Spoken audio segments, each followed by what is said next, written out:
Good morning. Hello. Thank you all for being here today. We're going to go ahead and get started. So welcome and thank you for attending today's environmental justice workshop titled How to Work Well in Teams and Across BDOs. And for those of you who aren't familiar with the term BDO, that's boards, departments, and offices within the Cali PA agency. So my name is Julia Doloff, and I work at CalRecycle.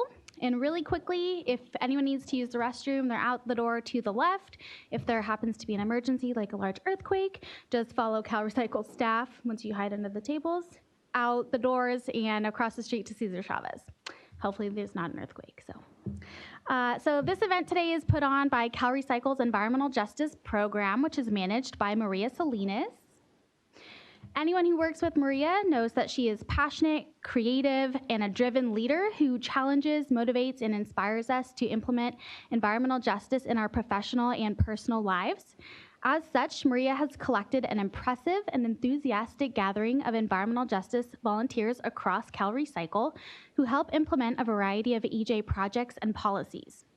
This workshop today came together with assistance from the following EJ volunteers: Kieran Gallagher, back there, Ed Chu, Kate Wilkins, Angela Vincent, Sophie O'Meara, and myself.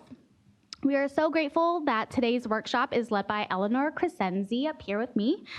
Eleanor is an environmental justice activist, holds a master's degree in positive developmental psychology, and is a doctoral student at Claremont Graduate University. She works closely with a number of community groups in Pomona on themes related to sustainability and social justice, including ecological farming, food access, community composting, and zero waste education in policy development. Maria and I first met Eleanor in early 2018 during the Cali PA Environmental Justice Task Force Initiative in Pomona while providing technical assistance on zero waste ordinances. We are continually amazed by the work that Eleanor does in her community on community composting and gardening and the successes she has achieved. Eleanor teaches us to think about things differently, more positively and more hopefully, and to reframe both the questions that we ask ourselves and the answers that we tell ourselves. In addition, Eleanor never fails to get us to think twice about the waste we produce and to take action to reduce our waste generation. We can thank Eleanor for the zero waste coffee station in the back with locally roasted coffee from Pomona, and we can thank CalRecycle Zero Waste team for the reusable mugs. We hope that you will all take away from today's workshop an understanding of what value-driven communication is and how you can incorporate it into your work to promote equitable and healthy communities. We will actively work together today on tools and steps to develop more thoughtful communication strategies that lead to harmonious, positive outcomes when collaborating with diverse communities. So thank you again for joining us today, and I will now hand you all over to Eleanor. Hi, everyone. I want to do a quick technology check to make sure this microphone is working. I don't hear it. Do you guys hear her on the mic? How about now? Yeah. Okay, great. So thank you very much for that kind introduction. I'd like to take a moment to kind of get a sense of who's in the room so I can kind of tailor the presentation to who's here. So I have a very interactive presentation style, so if you were hoping to just sit back and be silent, that's not going to work for all of you. We'll have some awkward pauses if that's the case. But I am curious what departments are represented here, who turned out today. So I don't know, shout it out or raise your hand or what. CalRecycle? Raise your hand if you're from CalRecycle. Okay, so mostly CalRecycle. All right, that's lovely. Who else? State Water Board. Water Board? Sacramento National Air District. Air District? California Air Resources Board. Air Resources? Office of Environmental Health Hazard. Office of Environmental Health Hazard, beautiful. California High Speed Rail Authority. Ooh, the Rail Authority, nice. Thank you for coming. Anybody else?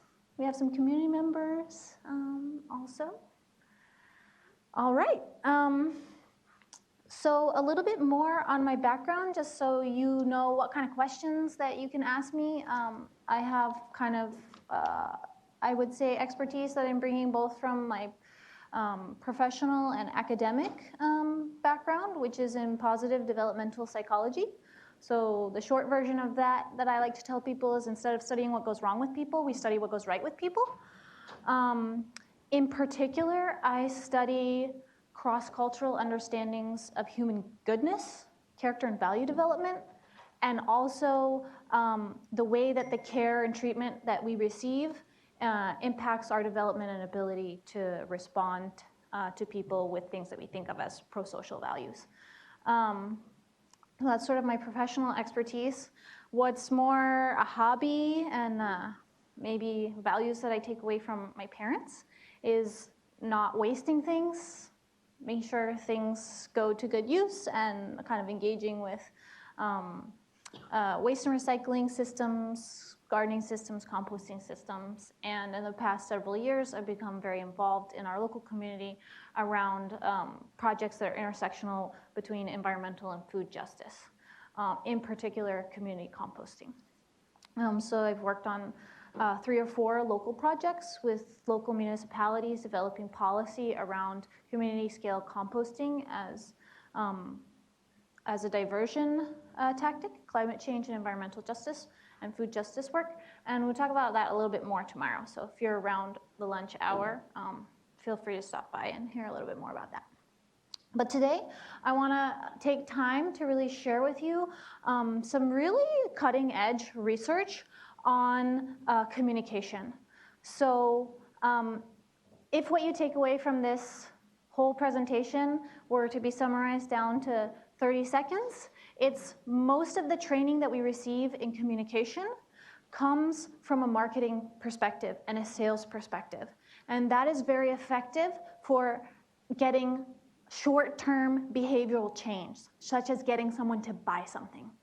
But when we want to work on issues of sustainability and social justice, we're talking about systemic problems that have happened because of many choices over time.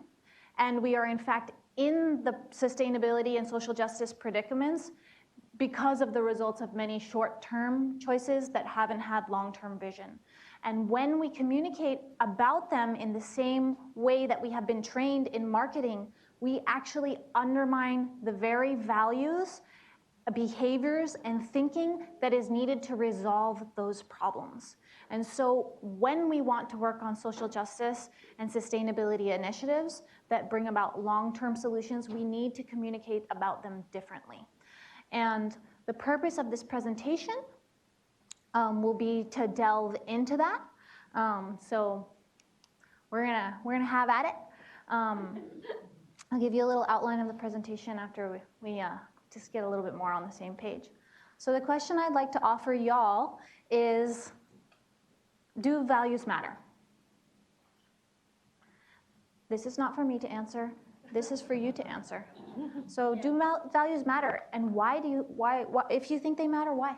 If you don't think they matter, why?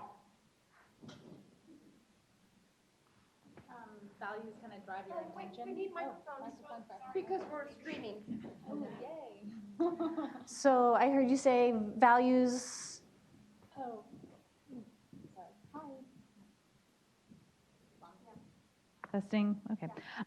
Values kind of they point you in the direction of your intention. So your intention matters, and how you approach a problem matters, and your values are pushing that one direction or coloring it in a certain way. Great. So values drive intentions. I would say that is accurate and supported by research. And thank you. What else? I know you know a lot. You're going to find out that these things resonate with you, and actually you knew them, and now you're going to have the research to back it up and talk about it.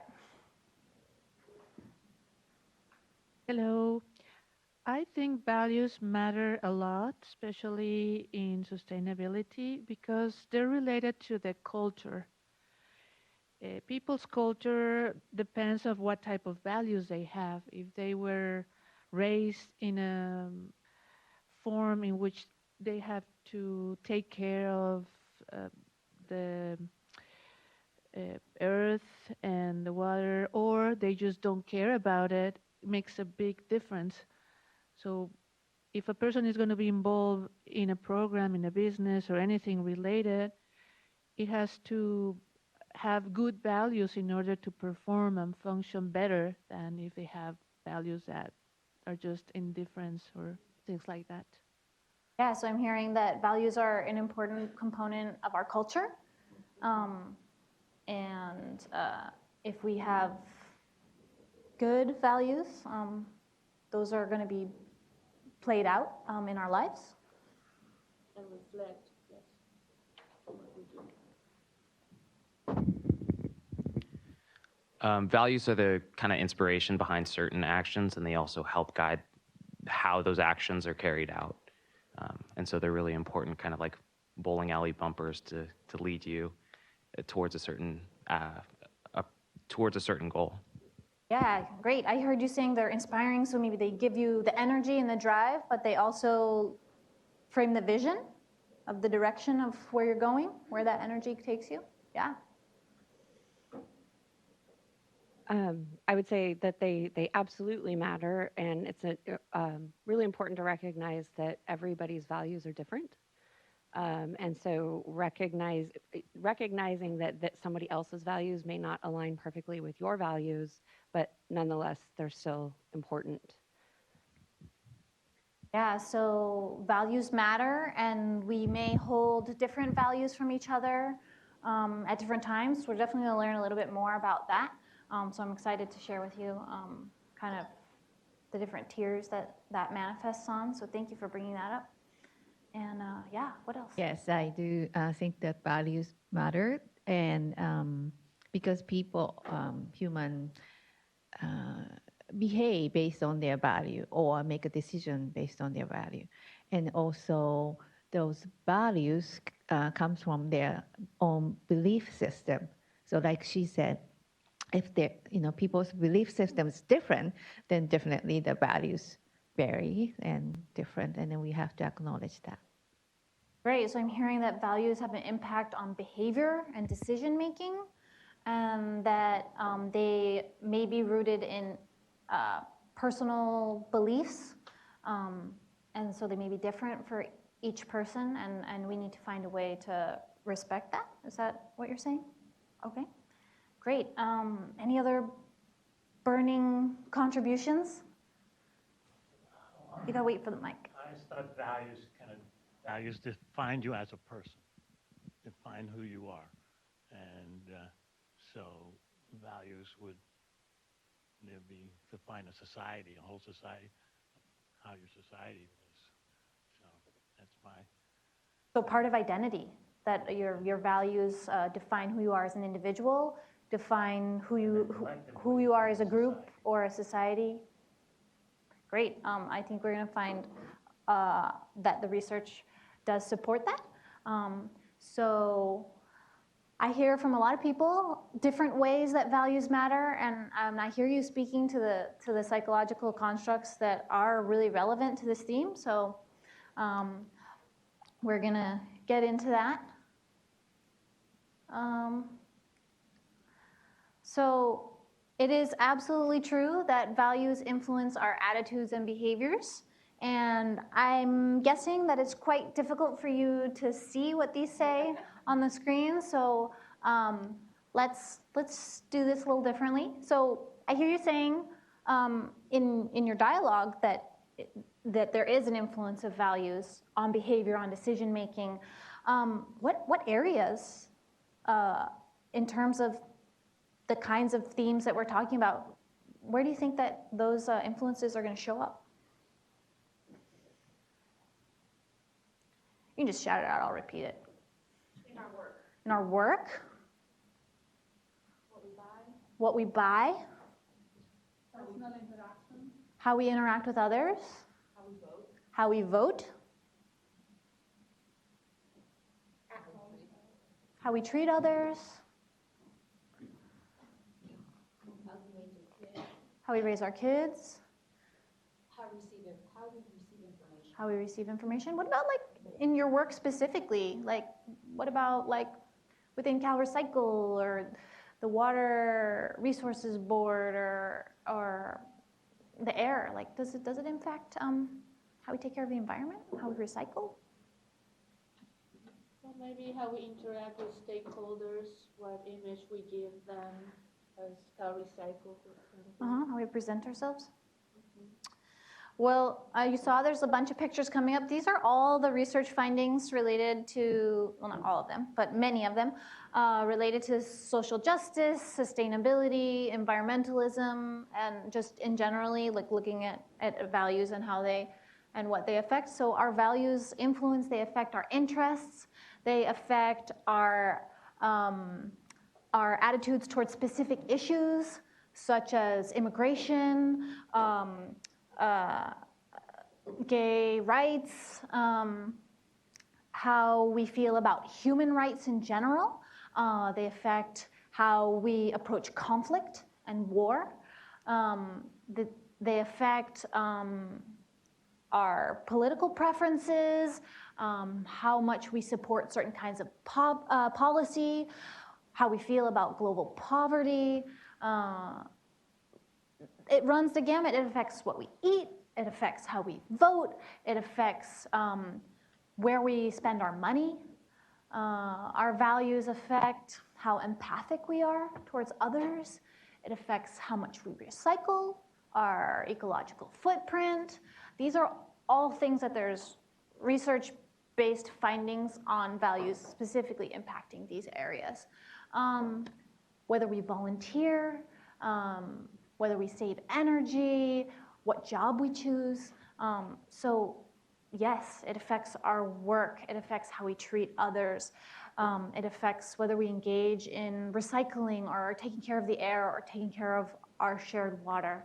And it affects what people we view as part of our in-group, part of our out-group, and how we treat the people who we view as other than us, which is like similar to what you're speaking to. What values you're holding or activating in yourself impacts that.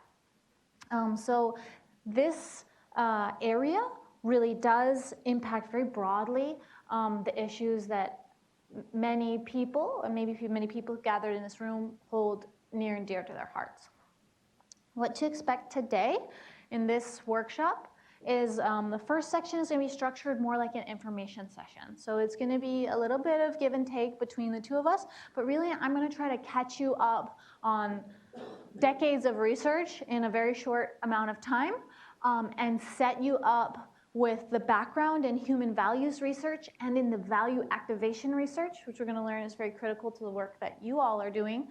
But then we're going to go into an application to communication and how, when you interact with others, how that value research is going to be playing out in the way that you're interacting. And then the workshop sessions are going to be taking all that knowledge that hopefully you will have just scooped up over the previous hour and trying to apply that. So the first part of the workshop is really integrating this new knowledge or resonant knowledge that you might have already felt is true into your current work. And the second part of the workshop is applying a particular finding of the value activation work in collaboration across themes or issues or departments. So that's what we can expect. I would like to make a special acknowledgement to the researcher Tim Kasser, who's the person who first introduced me to this and is an incredible pioneer in this field of sustainability psychology and really looking at values as the key root that we're missing when we're doing work.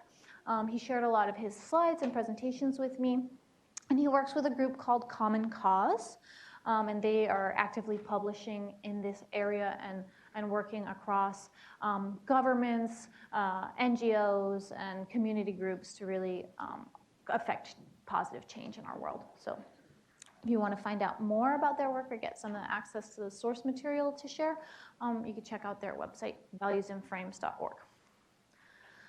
So we're going to jump right in here. This first section is really more basic research, so I'm going to share with you kind of the foundation. This work on values that I'm going to share with you today is rooted in the World Values Survey, which is the largest non-commercial, cross-national time series investigation of human beliefs and values that has ever been executed. It is a multi-decade study starting in 1981. They have waves every 5 years.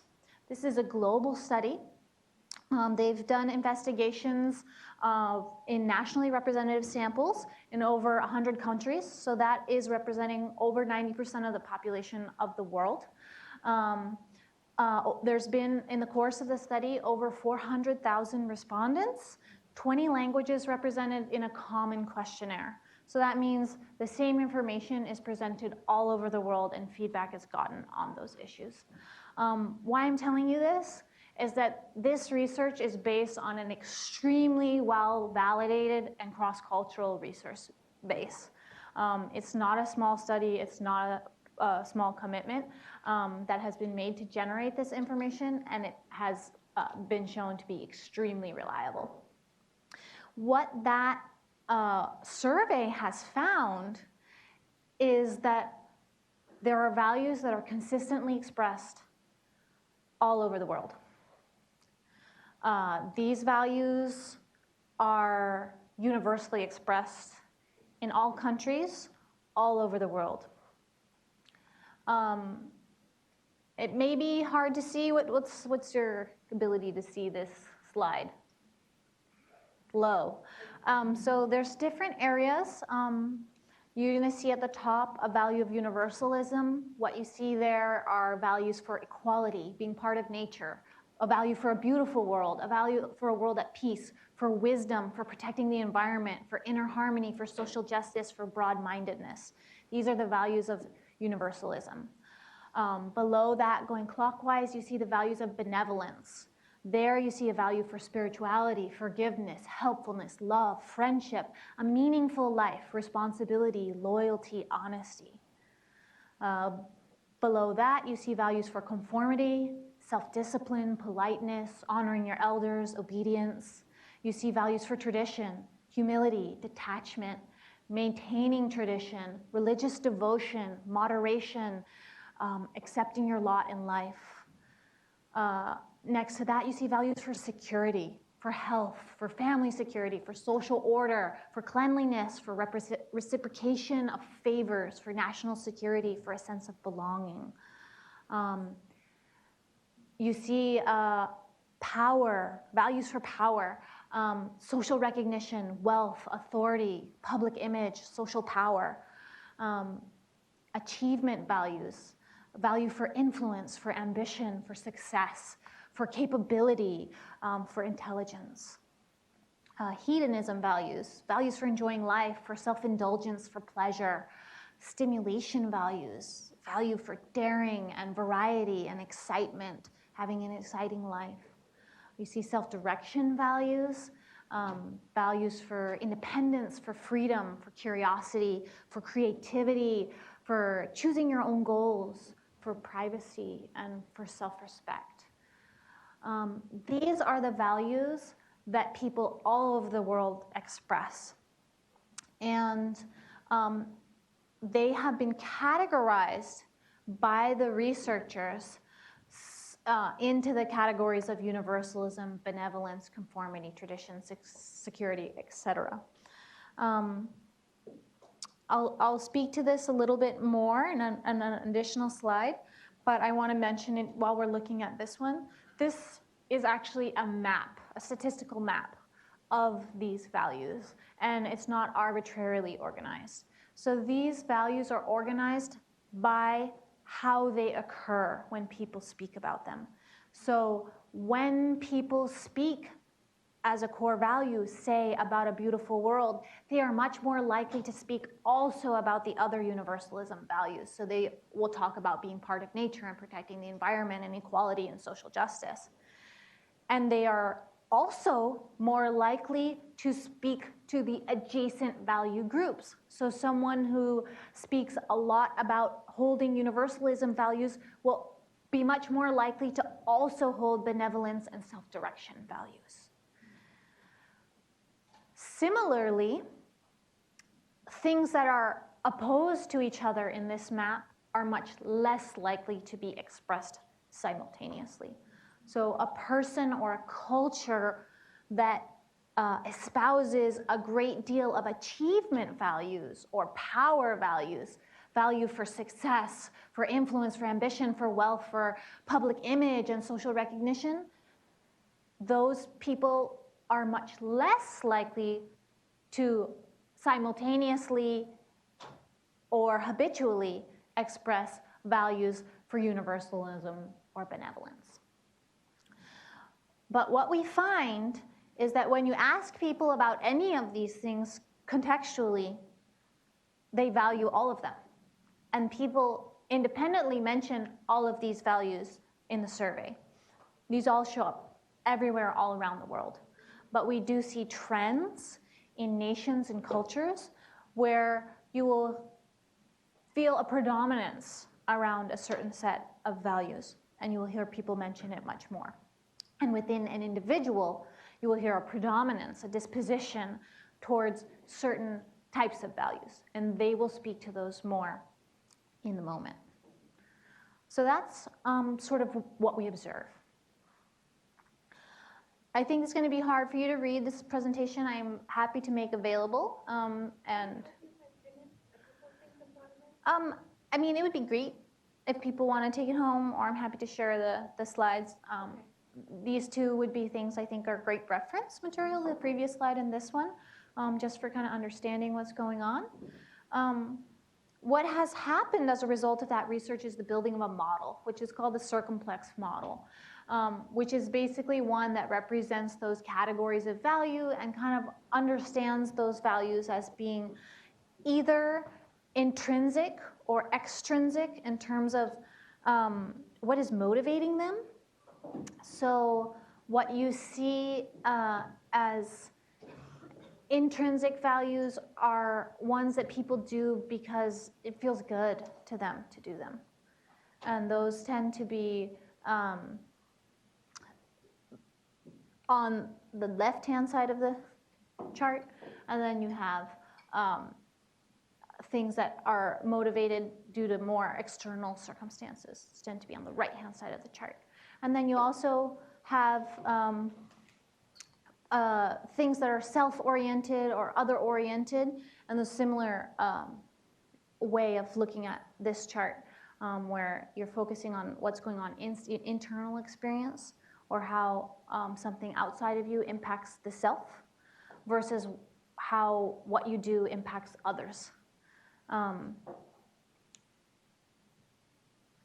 So that's, I'm mentioning those terms just because I will reference them later in the presentation, and just kind of important to understand that the values can be categorized in that broader way. So the main findings and features around values that come from this work is that values are universal. All people are motivated by all of these values.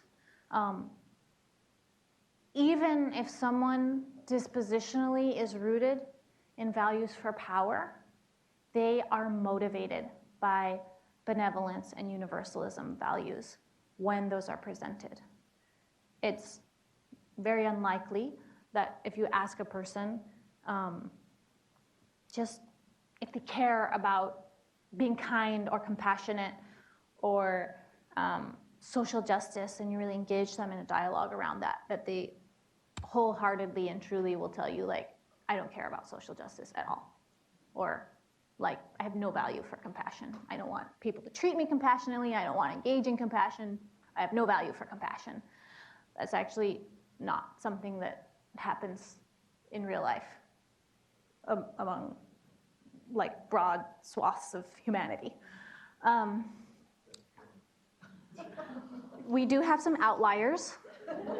They are not necessarily representative of the 7 billion people on the planet.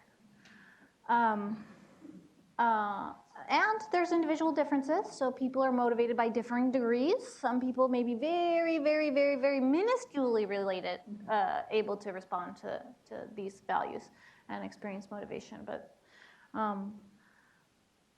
for most people, they are quite motivated by all of the values when they're presented. Values are dynamic. We engage different values at different moments and different seasons of our lives.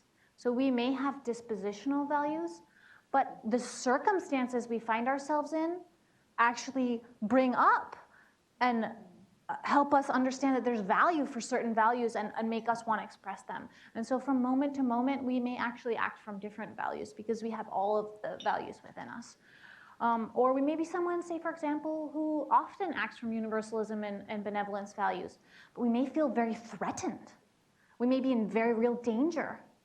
And then we may actually begin to act from some of these self-enhancing value categories. And they are responses to threat. And so they're kind of a natural, adaptive human capacity.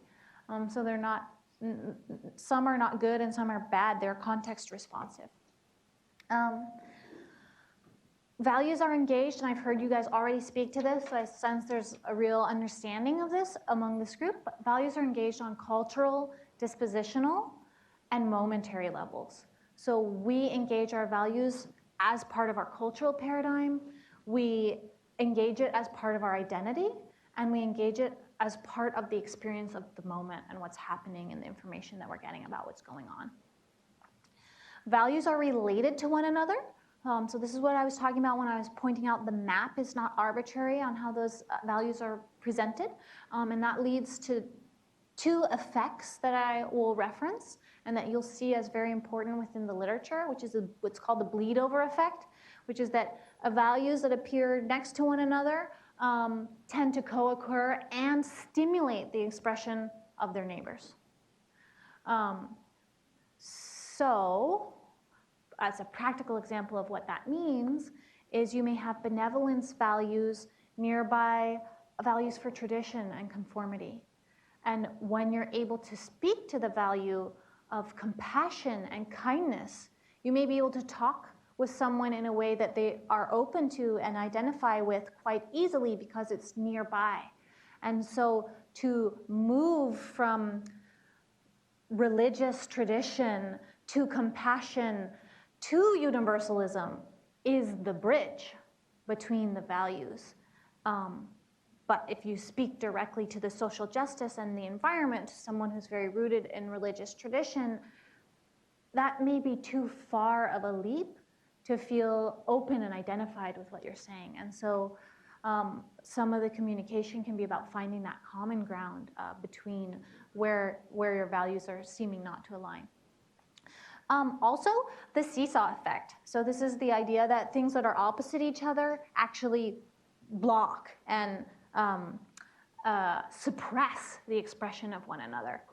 So this is something to be aware of in oneself, that when you're in a situation where someone is talking about like power and war and money and recognition, that like actually that's going to like affect you in such a way that like it's especially if you're feeling it personally, that you're actually not able to call up your notions about social justice and the environment. But simultaneously, if you are able to bring those into the dialogue and allow those themes to predominate, you can also help to temper and diminish the effects of powerful dialogues around security and finance and other kinds of achievement-related values. And the last thing to remember is that values are not outcomes.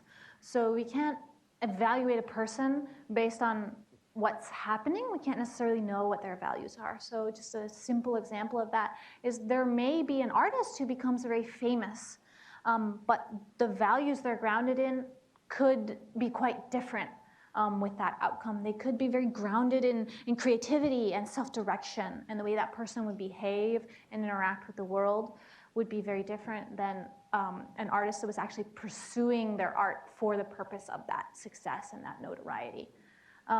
And so the creatively oriented artist could become famous, and the result of being famous is not the same as having a value for a public image or power. And so we don't necessarily know what's motivating. Or similarly, some activists and revolutionaries may become extremely powerful, And some of them may seek that because they're actually seeking the power, and the way that their movement and structure of their actions is going to play out will be very different than someone who's motivated by, say, issues of social justice or poverty or compassion for others. Both may actually become very powerful voices and influences, but the way they behave will be very different because of the values that the individual is actually ascribing to in arriving to that place of influence in the world. So lastly, we do have dispositional values, and there's research findings on what those dispositional values do. Related to what we are talking about, people with intrinsic dispositions, so with values for things like self-determination and universalism, benevolence, they are much more likely to pursue various forms of civic engagement. They're more likely to express concern about social justice. They're more likely to engage in environmentally friendly behaviors. And they're more likely to express lower levels of prejudice towards groups which they do not themselves identify with.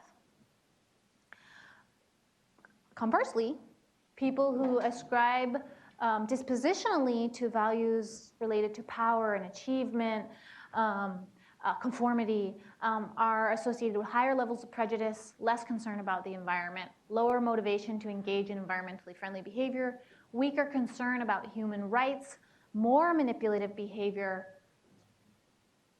and less willingness to help others. So there are impacts of dispositions, but dispositions are not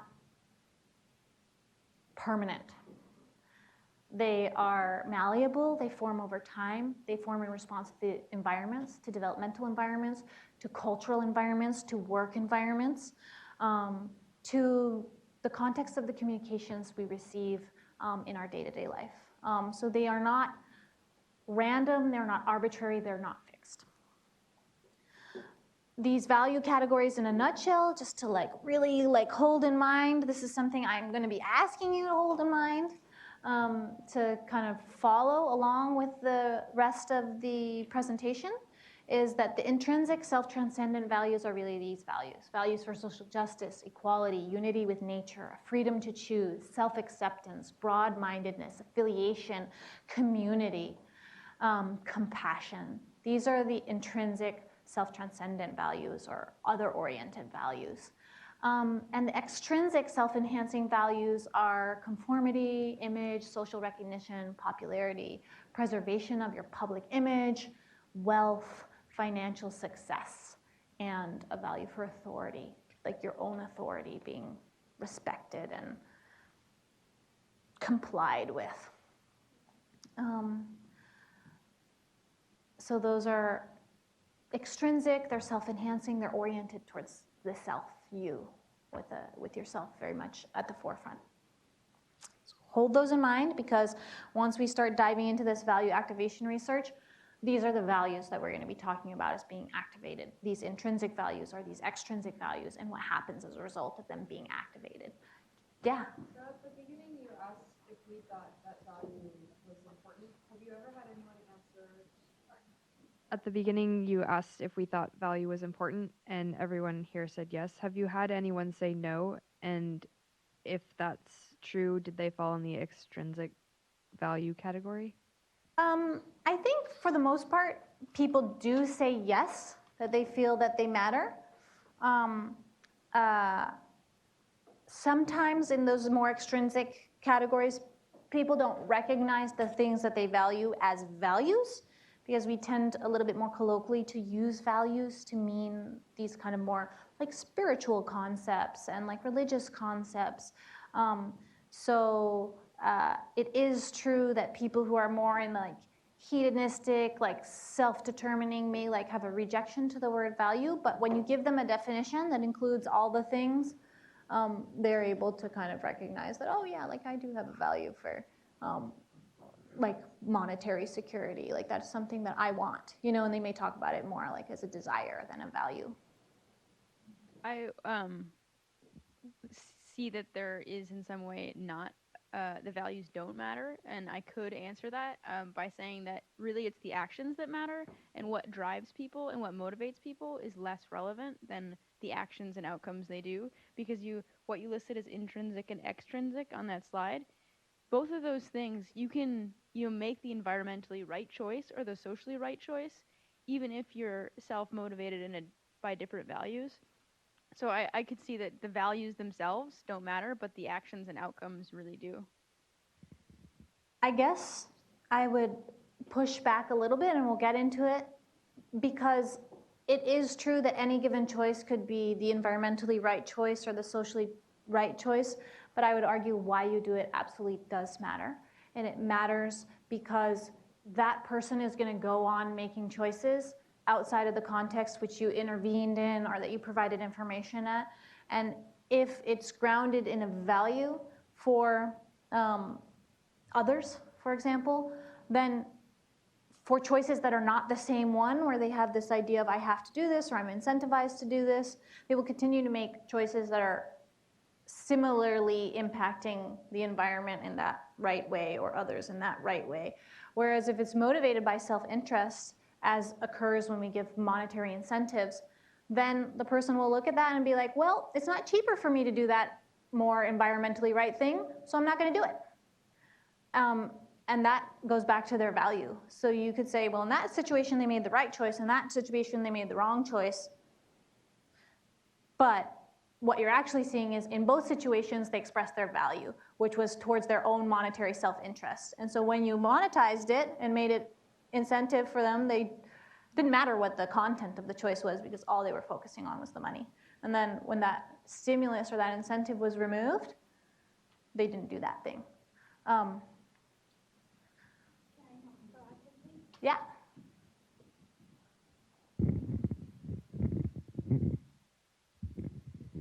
So I would also add that values do matter, because if you're trying to change behavior on like a large scale to implement like public policy or to get people to recycle their organic waste or not pollute the water, whatever it is, you have to know the audience's different values to see how you can influence their behavior, because they all have different things that drive them. But you want to get them all to the same outcome, right, to recycle correctly. But you kind of need to know what people's values are to get them there. I think so. I mean, on a very, very abstract, super meta level, like, it doesn't matter. Like, we're all, whatever you believe is the meaning of life, we're all here making choices, doing whatever.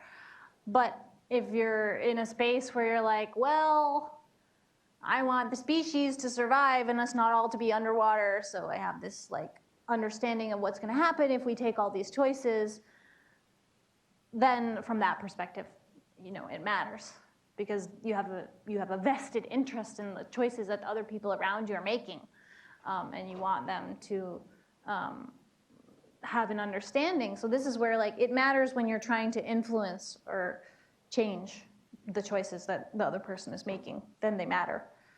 If you don't care what the other person is doing, it's not impacting you in any way, then maybe I could agree that they don't matter. But for me, I would have to kind of step outside myself to do that, because it does, like, I do care what other people do, because I see how it impacts other people, and I care about other people. But that's like rooted probably in my own dispositional values, so it's just not something you can quite step out of. I don't disagree with where we're going with values being the basis for behavior. I'm going to be really interested to see how we use that going forward in the workshop when we're looking at some conflicting values in that extrinsic list. I'm thinking specifically there are some folks who have self-preservation at heart, and I'm thinking of lower socioeconomic situations where, you know, the first thing when I think of when I look at the extrinsic list is greediness, but there's a whole other host of factors where extrinsic value is fundamental to self-preservation. And for a lot of those folks, the decisions are very monetary in nature. And it's hard for me to reconcile values of, I don't know how some people are able to overcome and let some of those more intrinsic values overcome some of the extrinsic values of self-preservation when it comes to the kind of behaviors that we would like to see for protecting the environment. So we'll get to that. I think it's really relevant. What I would offer is this understanding that it's not fixed, that actually we can move back and forth between them. We don't see that maybe so much in our own society, so we don't have a lot of firsthand experience. But when you're working in the space of real fundamental human need for like shelter and food and like enough economic freedom to like make sure you survive, what we see is that people who are in those circumstances are able to operate from those values until that condition is alleviated. And there's also a lot of typically social structures, especially around family and relationship, that tend to prime and facilitate the emergence of some of these other values. And so you see the people moving around in the values and allowing themselves to be influenced by the people and circumstances around them.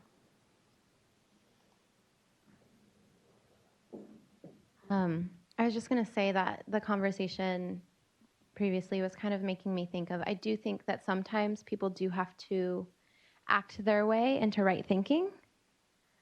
So sometimes something like a value for conformity and like seeing all of these people who are doing this thing then is the gateway. But I do think there is also an underlying value of when you're saying like, I'm going to like act my way into right thinking, like if that's a choice that someone is making, that it does also then come from the values, right? Like if my value is conformity and I want to do the thing that everyone else is doing, but their values primed them from a different place. I don't know. I just think there's merit in actions can affect thoughts the same way that thoughts can affect actions. I definitely agree. And I think one of the studies that we look at will actually kind of speak to kind of how that works in terms of social change and actually looking at people who hold very strongly, for example, extrinsic values, how exposure to intrinsic values actually does not affect their attitude or their value, but it does affect their intention to act in that moment. And so that kind of leads I feel the thread that you two have developed actually like goes along with that research very, very well. So I'm excited to share that with you. Let's hear one more like comment and then jump into the next round. Has anyone done any research into like mindset or something that is even more of a pull behind the values themselves, like the abundance versus scarcity mindsets that cultures can have? I would say for that particular mindset, abundance versus scarcity, you see manifest across the values in the like self-enhancing, self-transcendent. Like you see that abundance scarcity is essentially a threat, and like the world is good, the world is benevolent. There's like the spiritual beliefs of this trust and like a higher power that's good and will take care of you. So that's very much manifested there, not in those words. What came up for me was in the psychological literature, we talk about mindset in terms of fixed or growth mindset is the work of Carol Dweck. And that actually manifests on the conformity / openness to change, conservation, keeping things the same versus having them change. And so that's another body of literature that fits onto that.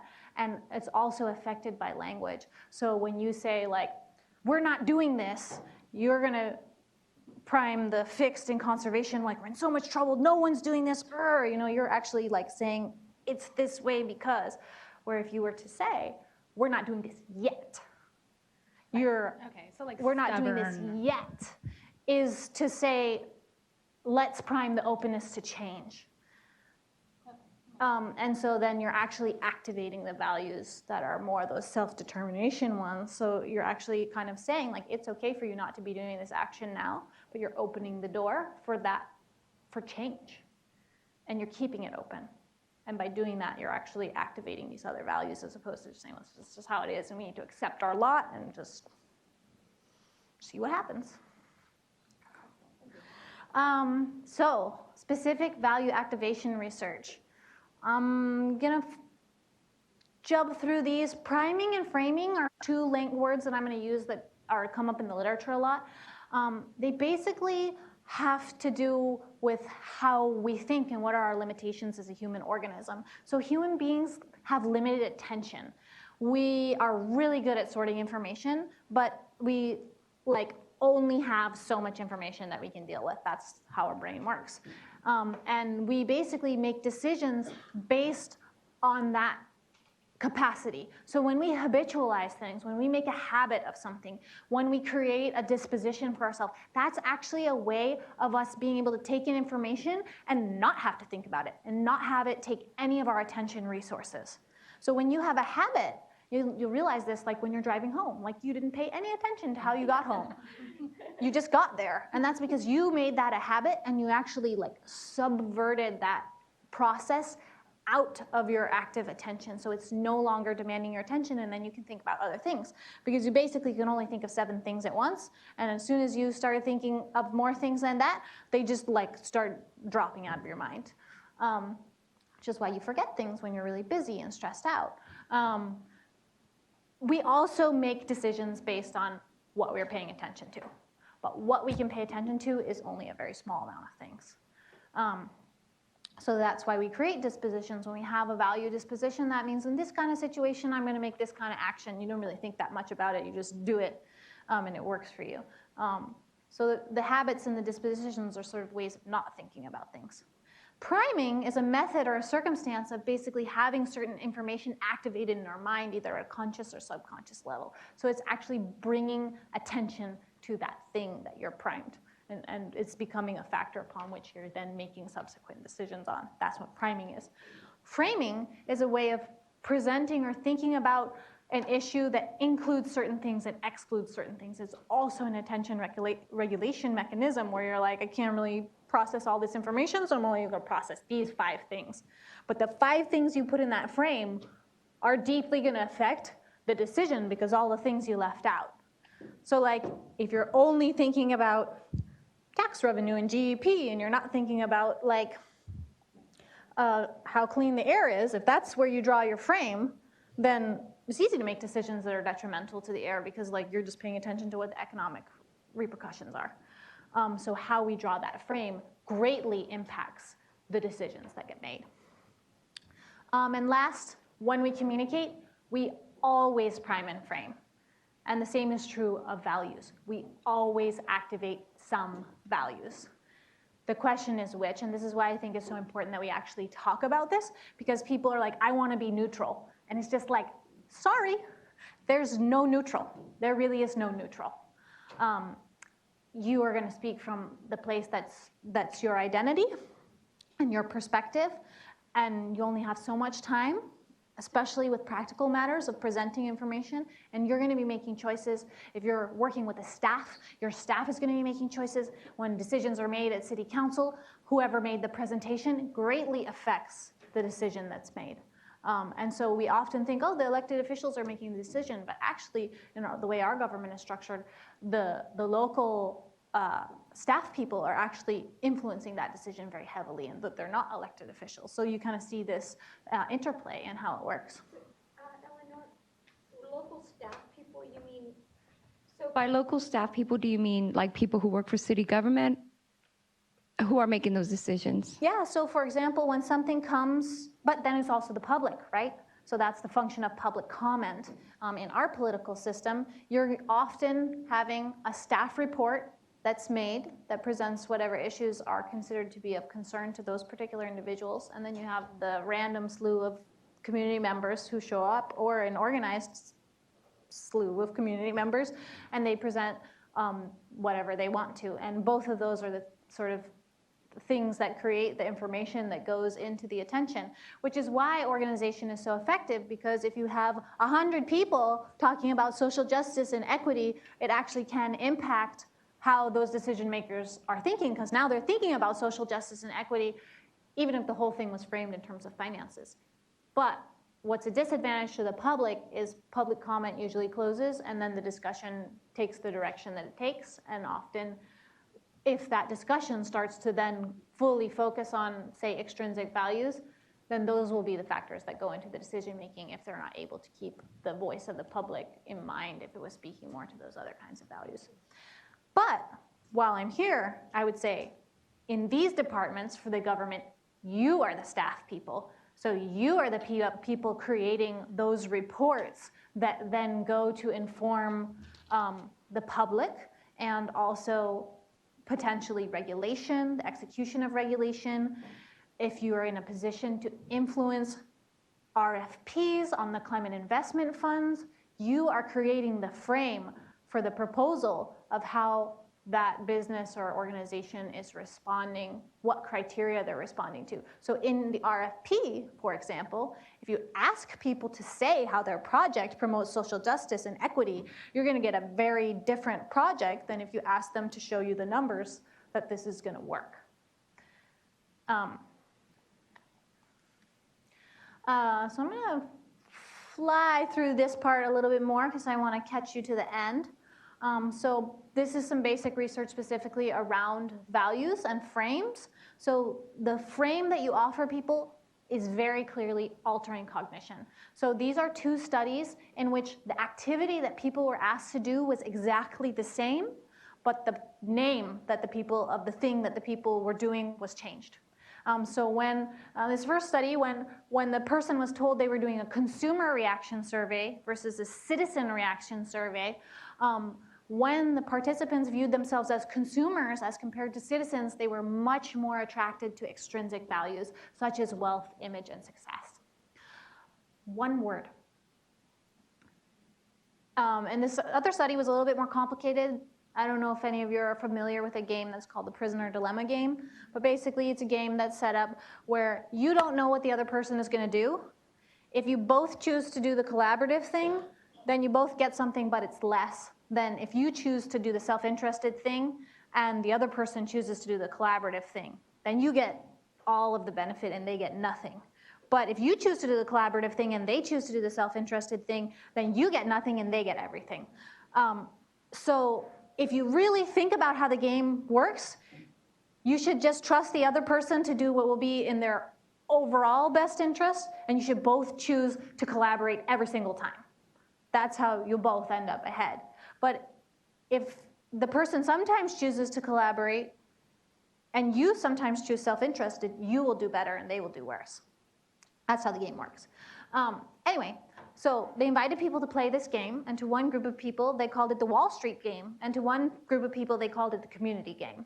And then this study was very interesting because they also pre-screened the people by nominating them as either being collaborative people or people likely to defect in this game. So they actually had third people identify which group, and they chose the most extreme groups, the people who were nominated by like 85% of the group to be collaborators versus the people who were nominated by 85% of the group to be likely to defect, to be act self-interest. But basically those two groups of people behaved exactly the same. So it did not matter what their disposition was. It mattered how the task was framed to them. And what you see is that when they played the community game, people chose to cooperate about 70% of the time. Whereas when they played the Wall Street game, they cooperated only about 30% of the time on that first choice, just their initial what they did. And then overall, when they were seeing how the game worked, playing the Wall Street game or the community game, you see that that's pretty similar. In the community game, about the same level, just cooperating about 70% of the time the whole time, and similar across the game. In the Wall Street game, you see it right there, around 30%. So there's not a big difference between their first choice and seeing how it was working over time. Another thing we see is that intrinsic value primes essentially activate social behavior. So in this study, people were primed with either benevolence primes or achievement primes, and then they were offered two tasks to do in the rest of the experiment. One was an achievement task and one was a benevolence task. Donating voluntary time was the benevolence task. And playing a game and trying to get a certain number of items in the game was the achievement task. But what was found in the study is that when people receive benevolent primes, there's also a neutral group who had no prime. Well, actually, they were primed with food. So whatever that means. When people had benevolence prime, they were more likely to volunteer than the neutral category, the achievement prime, and they were less oriented towards achievement in the achievement task than people who had been primed for achievement. What we also see is that the people who received the achievement primes volunteered less than the control and much less than the benevolent primes, and they exhibited more achievement behavior in the achievement task. What this translated to in the context of this study was that people who received the benevolence prime as opposed to the achievement prime gave twice as much volunteer time. So they gave more than an hour compared with less than half an hour on the task. So pretty significant difference in terms of like a contribution to a tiny experimental task. Something more is about like this disposition, which I think is something that folks are grappling with a little bit. It's like, well, what if this person is like really oriented towards these like extrinsic values, like maybe just like doesn't matter how we talk to them. And I think that's something that comes up in conversation. People feel a lot of pushback against it. And I feel like this thread we were developing is related to this finding, which is that people who have a very strong extrinsic disposition, so value towards wealth and fame and social image and recognition and power, are actually moved by intrinsic value primes in particular ways. So when you ask someone who has an extrinsic value disposition to reflect on intrinsic values, so in this particular study, all they did at the beginning was ask them to think about affiliation and appreciation. They just asked them to think about what those values meant to them, and broad-mindedness. Those are the three things, which are actually not related to any of the social issues that were brought up in the further discussion, so not directly related intrinsic values. And then they talked to them later about social and environmental issues. And what they found is for the people who received an intrinsic prime versus an extrinsic prime, there was extreme differences in how those people talked about these bigger than self problems. They talked about them in ways that were incorporating notions of equity and social justice. This is really important because you didn't ask them about their value for equity or social justice. You asked them for their value about appreciation and affiliation and being broad-mindedness. That's what the prime actually was. And so they talked about having a moral imperative to do something about the problems. They talked about having more of a responsibility towards others. And they had less self-interested dialogue when talking about those problems. And they brought up less financial concerns. I have a question. What are the three things again, and can you do this in writing? So this was done in writing. They actually, before they had the interview, they handed people a piece of paper, and they had a question that said, like, what does affiliation mean? Why is affiliation important to you? Or why is appreciation important to you? Why is broad-mindedness important to you? That was it. That was the prime. That was the intervention. Whereas other people had, like, why is financial security? Like, why is popularity important to you? There's one other one. I'm not remembering what it is right now. But that simply, they had a free run. It was 10 minutes at the beginning. And then they had an hour interview with each of these participants. Mind you, again, these were all people that had been pre-selected from a panel as being the most extrinsically oriented audience. So they were already oriented towards extrinsic values. And the people who were oriented towards extrinsic values and received an extrinsic value prime behaved very much in the way that one would expect. They manifested those values. But those who were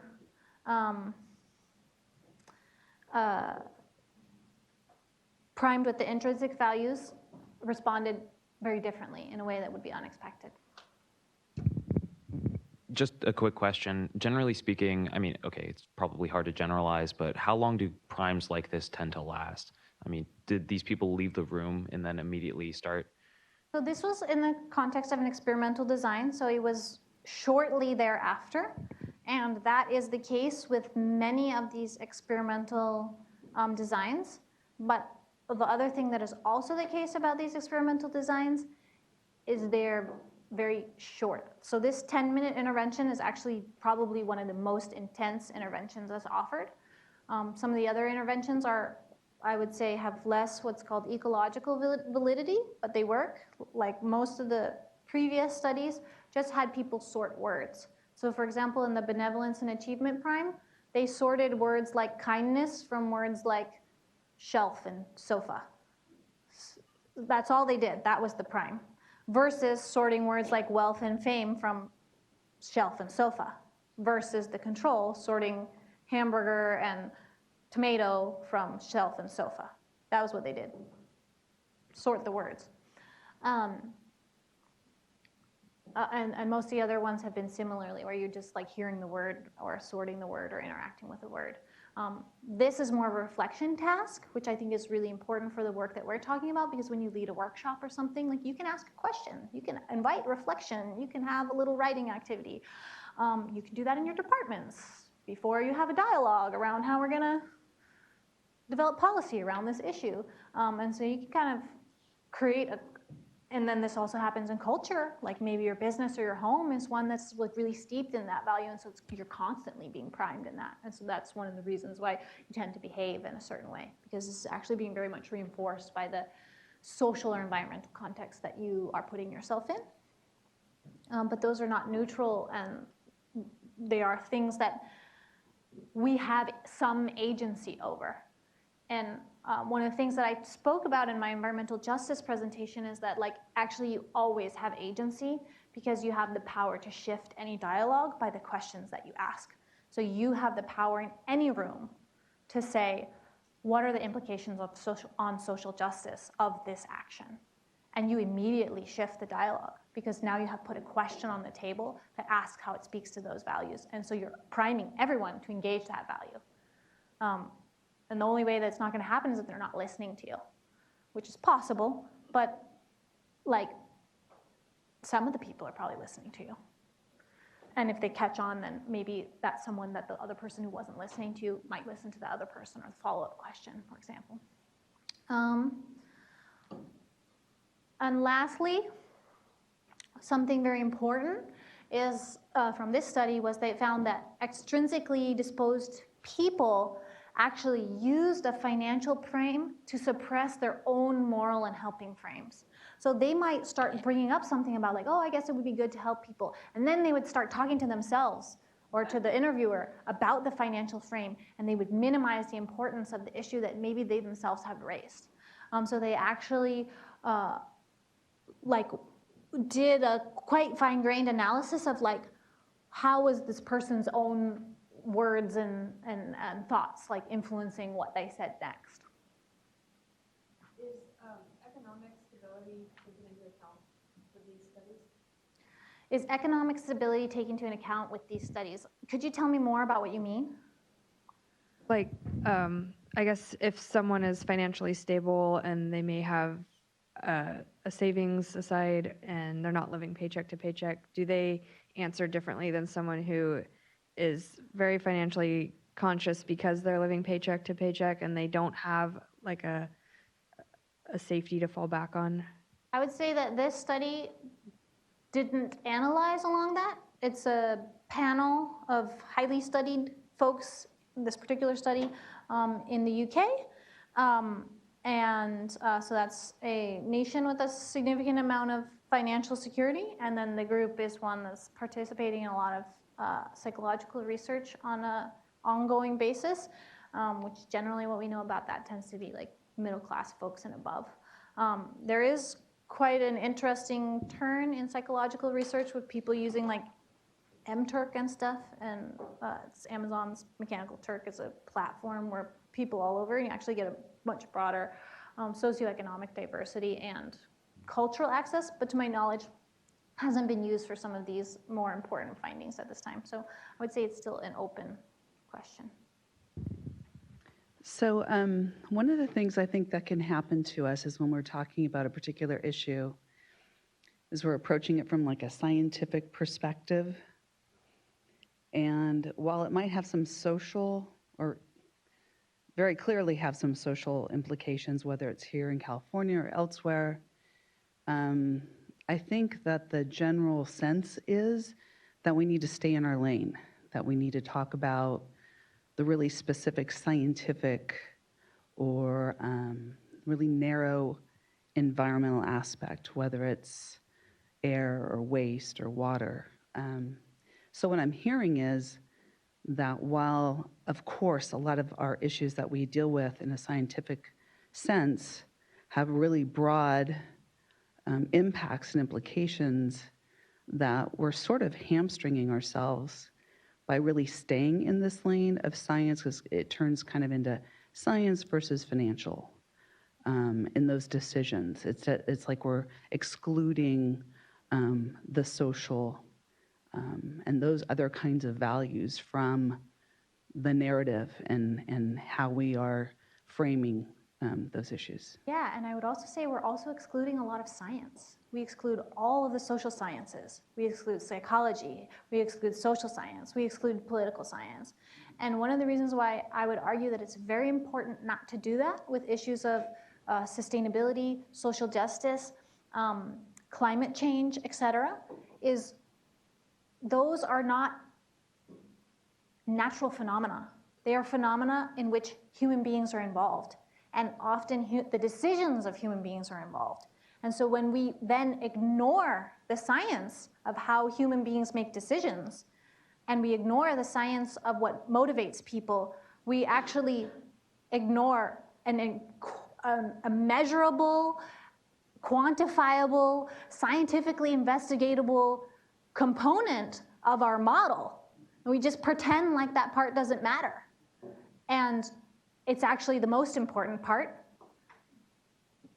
because, for example, if humans weren't making any decisions at all, like, we wouldn't be releasing a bunch of carbon into the atmosphere because it would just stay in the ground where it has gotten to be over millions and millions of years. And the system of the Earth that evolved that stable system would not be being influenced by this massive species level impact. And so that's a reason why I would advocate, even when someone is pulling the stay in your lane, speak to the science, start bringing some other branches of science. Start saying we need to not be siloed. We need to work interdisciplinarily across disciplines, and there's other sciences that are showing us, like this science of sustainability psychology, that these marketing strategies are actually not working to promote our sustainability goals. And that is measurable, identified, and now we're building models about like what's mediating that relationship and where is the most important point of intervention that's going to have the largest impact. Again, all measurable outcomes, but it comes from social science, not from natural science. Lovely questions. I'm going to move along. Yes, so we are going to take a break. This is my last slide in this section. I feel like we've incorporated some of the discussion into the presentation rather than at the end. So I'd like to offer y'all a choice to either take a break between the second and third session of the information session, or to do the third session of the information session and then take the break between the workshop and the information session. So let's just do really quick. So the question is an earlier break or a later break?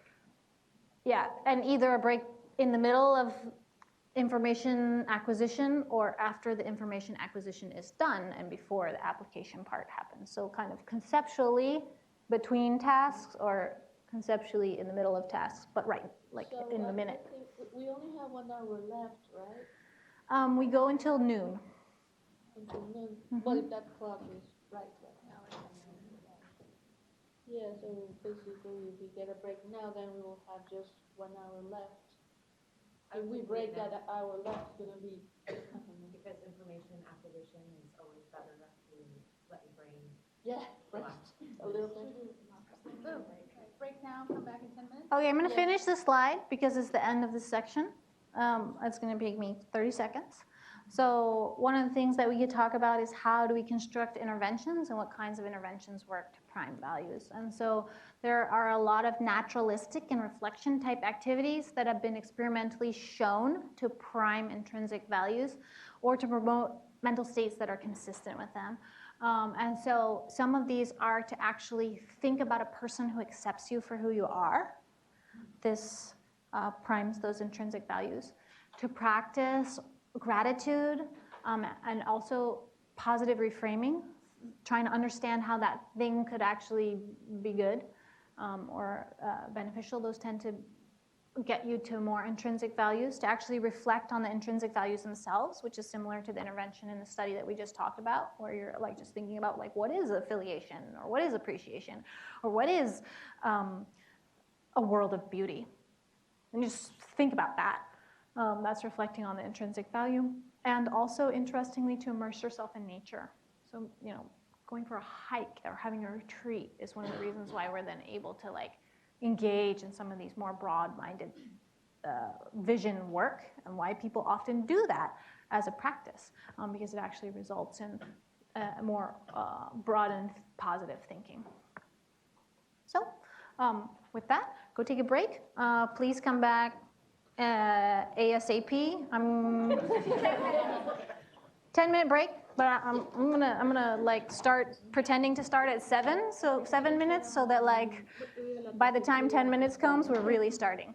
I encourage you to try the coffee and the raw almond milk. It is so good, really, really good. I'm a coffee snob. And I'm going to bring y'all back. I know not everyone is quite here, so how I'm going to bring you back is I'm going to say, did anybody have any burning questions from that last section?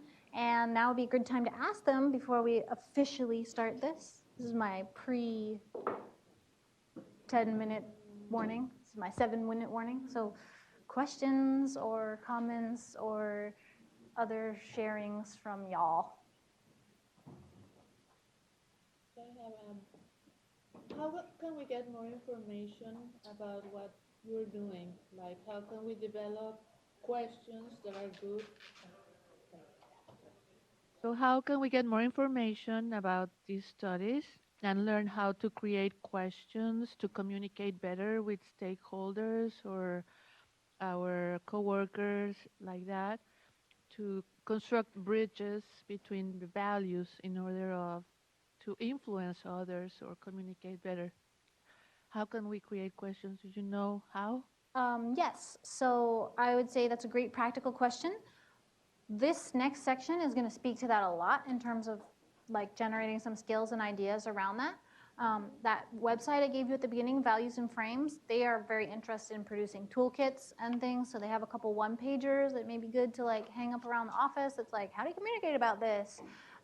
So those could be useful, and we could send those out after the presentation. And then, of course, the last part of this day is a workshop where I'm actually going to invite you to think of something that you're working on right now. And if you're here with folks from your department, like actually try to think through how can we apply what we know now to the way that we're communicating about this issue.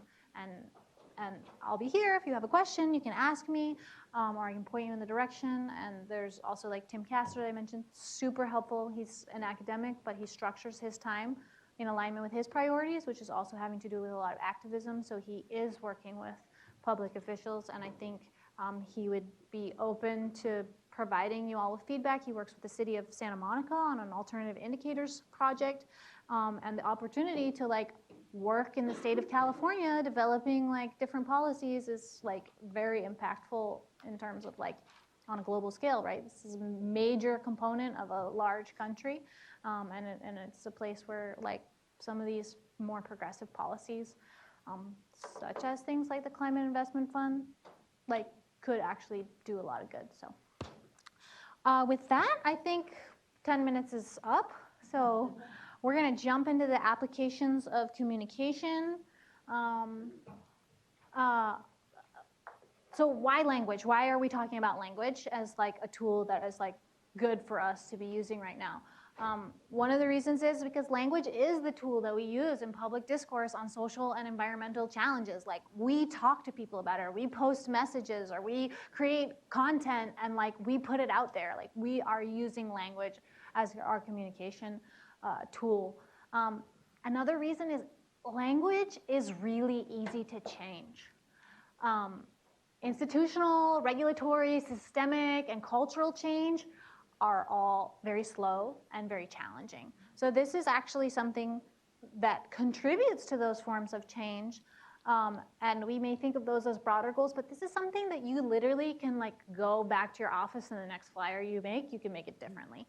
And see what happens. Also, considerable investments are already made by many organizations and governments in communicating with public audiences. People have communications departments. They have public participation officers. They have social media teams. Like this is something that people are already invested in, and so this is a place where that knowledge can be put to work and worked on by people whose it's already their responsibility to do it, and we already agree on that. People have dedicated time towards this, as well as resources.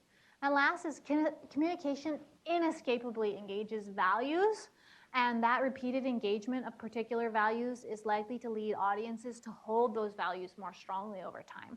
So if the way that we're communicating with audiences is actually promoting them to hold the values is directly undermining our long-term work, that's actually a place where we're not being rigorously honest with ourselves about the effect of what we're doing. And so if we're working for climate change and resource conservation, but we're communicating it about a way that actually promotes people to behave in a way that's directly opposite of that, like, are we doing the thing we say we're doing? And are we being rigorously honest about ourselves of where we need to change to be effective in actually accomplishing our goals? So this is a place where we can hone in on that. This is a great study.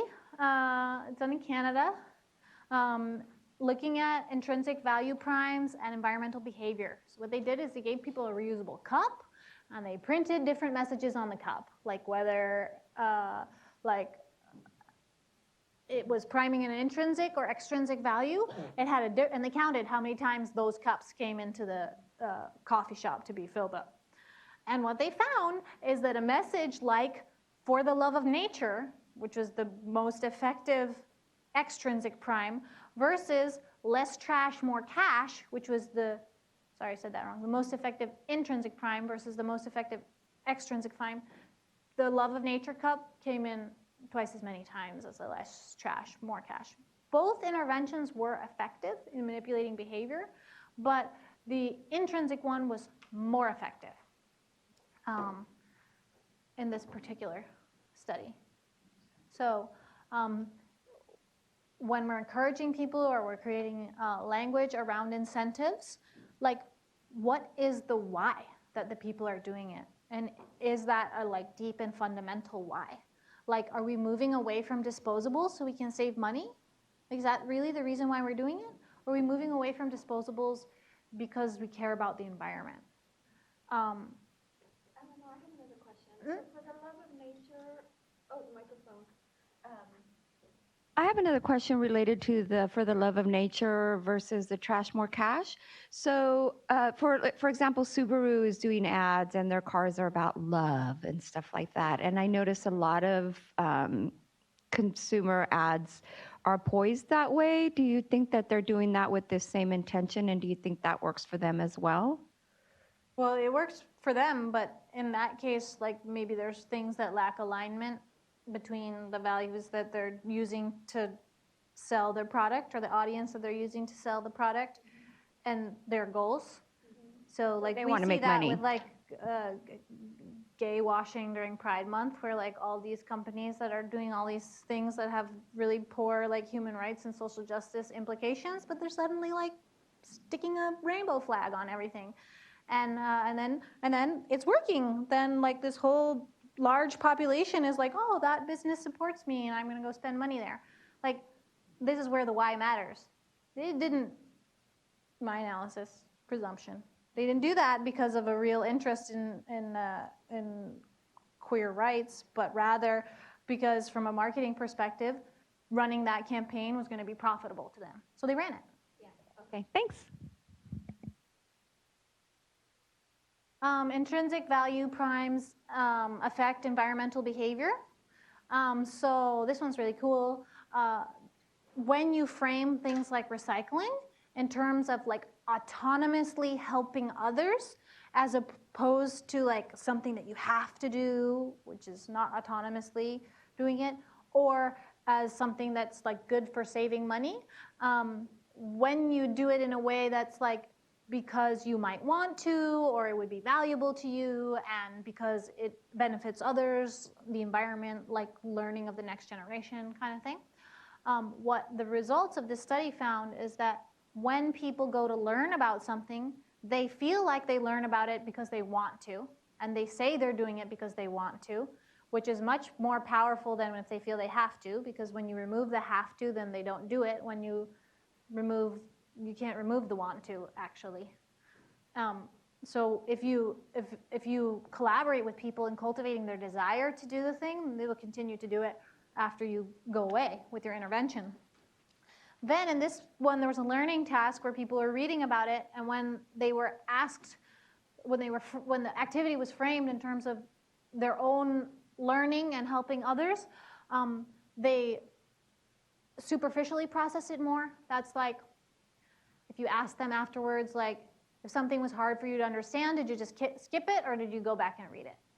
When people were doing it because they wanted to, when it was framed in something that they could do because they wanted to, or something that would be helping others, then they went back and read the thing that they didn't understand, instead of just, oh, whatever.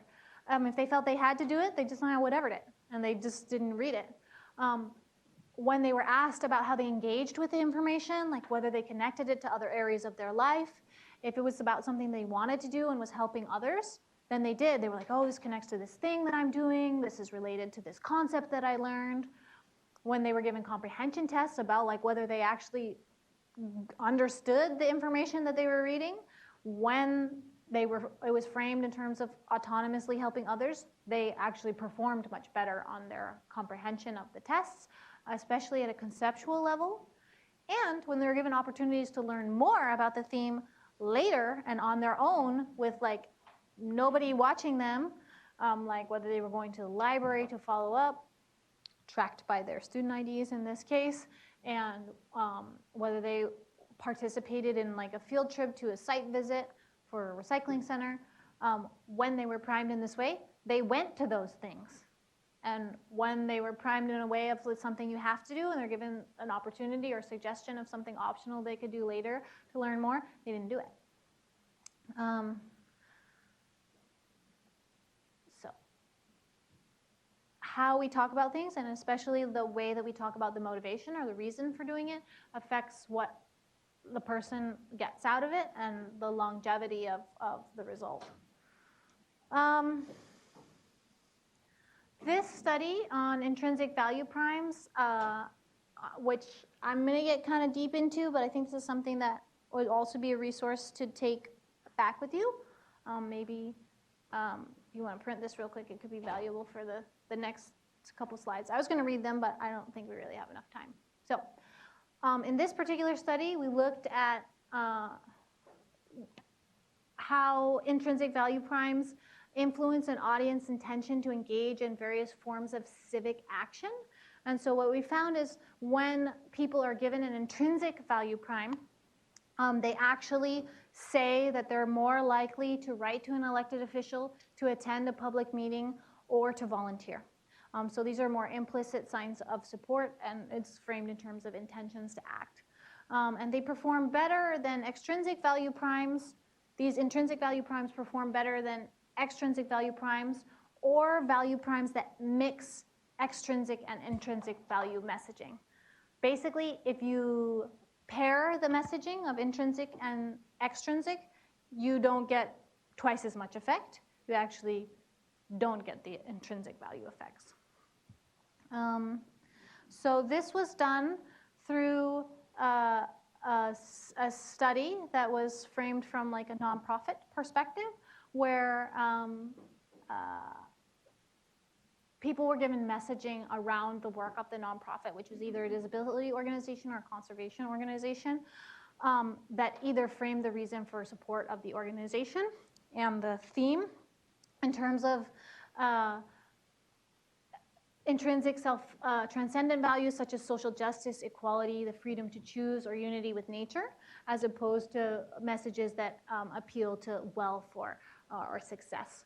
And what was found in this study is that these kinds of primes work for people regardless of whether that person has an intrinsic or extrinsic value disposition in terms of modifying their intention to act.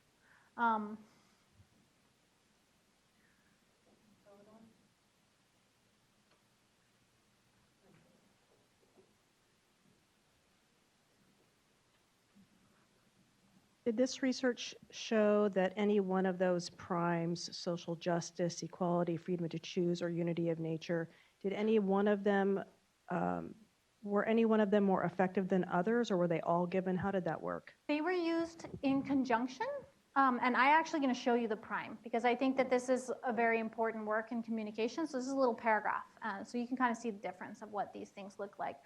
In this particular work, they actually worked with these nonprofits and asked them if these communications, they worked from communications that they already generated and gave them back to the companies as is this something that you would publish and that you would feel is like aligned with your work, and they said yes. So this was done in partnership with these organizations to do this research. What is one of the most fascinating findings about this study is that they also did a cross-analysis because they had different groups of people. So they presented information on disability rights and also information on conservation. And then they asked people about their willingness to volunteer for both kinds of causes. And what's interesting is when people were intrinsically value primed in the context of conservation, they also said that they would be more likely to volunteer, call an elected official, contact an elected official, or attend a public meeting on disability rights, and vice versa. So what this research showed is there's actually a bleed over effect between causes that may seem unrelated, and this is a space where when we work across departments and outside of silos to bring this message, that actually it more broadly impacts the support from the public. And so rather than vying for the same donor base, for example, as we see as like a thing that people imagine is happening in like the nonprofit sector, actually like messaging could be supporting all of the work and building broader public support and like legislative support if it was appealing to the values that actually undergird the social and environmental issues, which are actually the same values. So this one is one that I'm going to share with you a little bit more deeply, but I want you to kind of understand what an intrinsic prime sounds like. This is something I think that we could print. I'm going to focus on the environmental one. Well, I'm going to read you both intrinsic primes, and then I'll just read you the other ones, just to get a sense. Anyway, so this says, Scope works with disabled people and their families at every stage of their lives. We believe that disabled people should have the same opportunities as everyone else, enabling them to live the lives they choose. Yet today, disabled people are more likely to live in poverty, more likely to experience negative attitudes or prejudice, and are more likely to live alone. They still face more marginalization and discrimination. We help to address the barriers that cause disabled people to be treated unequally, support them in making decisions about what they want to do, and help them put those choices into practice.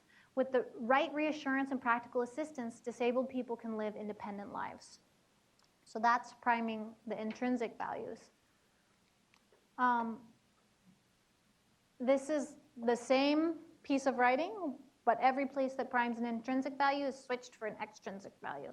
So Scope works with disabled people and their families at every stage of their lives. We believe in giving disabled people the chance to achieve greater success in their lives so that they can fully contribute to the economy.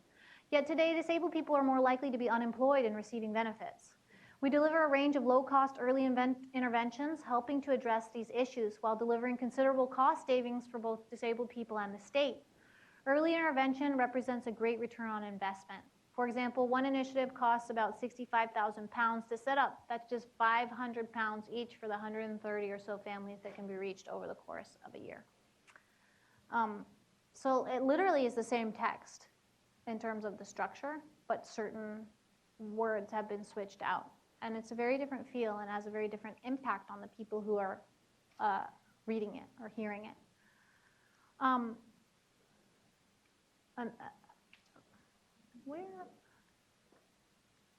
Sorry. So here's the intrinsic prime focused on conservation. Have you ever paused to think about the importance of the natural world? At WWF, we are working to minimize the loss of nature in the UK, such as plants, animals, woodlands, or rivers, by helping people to recognize its real value. The importance of environmental protection is still often overlooked and is not adequately reflected in planning and policy. One reason for this is that people's inherent appreciation of and love for the natural world is often forgotten. Reminding people of the intrinsic importance that they attach to nature can help them address this problem. Consider woodlands, which currently cover nearly 3 million hectares in the UK. At WWF, we are helping people to express and share the feelings that they have about woodland areas and their conviction that it is important to preserve these. Versus, have you ever paused to think about the contribution the environment makes to our national wealth? At WWF, we're working to minimize loss of UK's natural resources, such as plants, animals, woodlands, or rivers, by helping people to recognize their real value. Natural assets and the benefits they provide are still often overlooked and not adequately reflected in planning and policy. One reason for this is that financial value of the environment and the commercial benefits that people derive is often overlooked.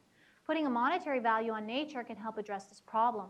Consider woodlands, which provide a range of essential goods and services and contribute about 1.2 billion pounds to the UK economy. At WWF, we're helping to develop financing schemes to ensure that those who benefit from environmental goods and services compensate those who provide these services. So a couple things I want y'all to recognize is often the way that we're asked to provide the information as a brief is to provide this information in the way that is priming extrinsic values and giving value to those things. And so I'm going to skip the mixed primes, but they basically include both. And the research findings that I want to point out is very important. Is more better? Like, is it better if we do the mixed prime? And what's actually found is that the intentions to make non-financial contributions in response to the intrinsic prime are positive and high, whereas in the extrinsic prime, they're actually very, like, people say they will not do those things. And when they are given the mixed prime, although it doesn't look like this, the mixed prime and the extrinsic prime are not statistically significantly different from each other. So they both don't work, is what that says. And they're both different from the intrinsic prime. So in terms of getting people involved and engaging in the actions that for people who are extrinsically disposed might get them to shift their behavior, to shift that action, they don't say they're going to do the actions that would get them exposed to perspectives and people and work that might habitually change the behavior. So they're not opening the door, whereas the intrinsic values do open the door for the same people. Question over there?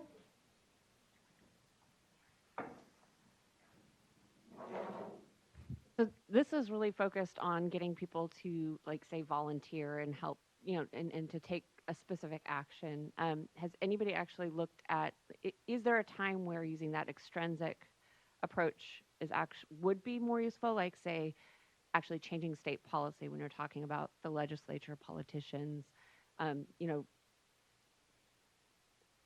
it's an assumption, but they tend to focus more on kind of the dollars and in that sense. I would say there is important times to use extrinsic values. One that comes to mind immediately for me, like in the activist space, is like there's critical policy on the table, and like you need people to come out and vote.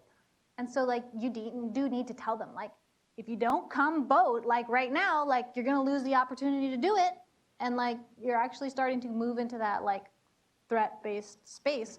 But hopefully you've done your work prior to that point, that momentary threat that's like you have to get there.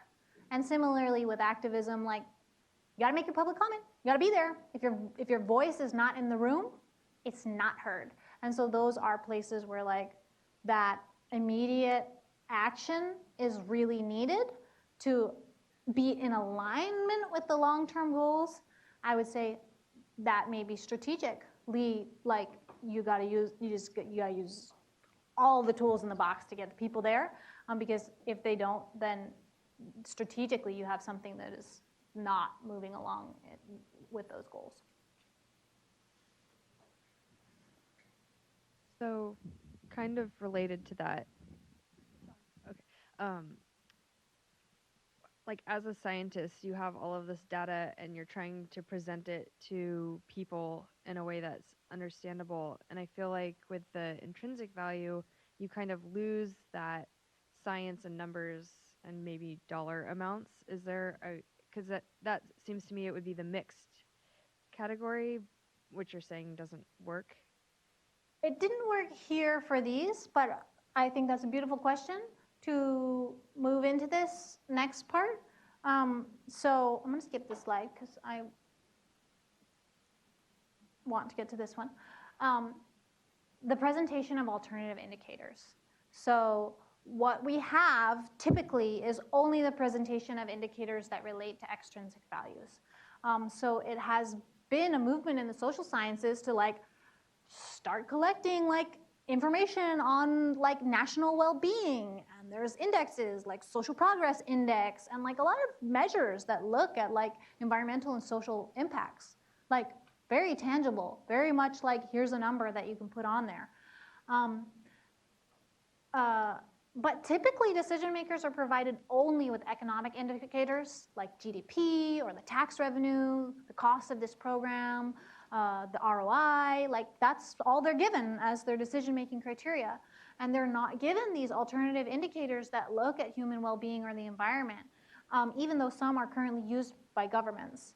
So this is not even published study, which is the first one to experimentally manipulate alternative indicators being provided. And then also, I'm sure data is being collected in Santa Monica where they're actually using these alternative indicators right now.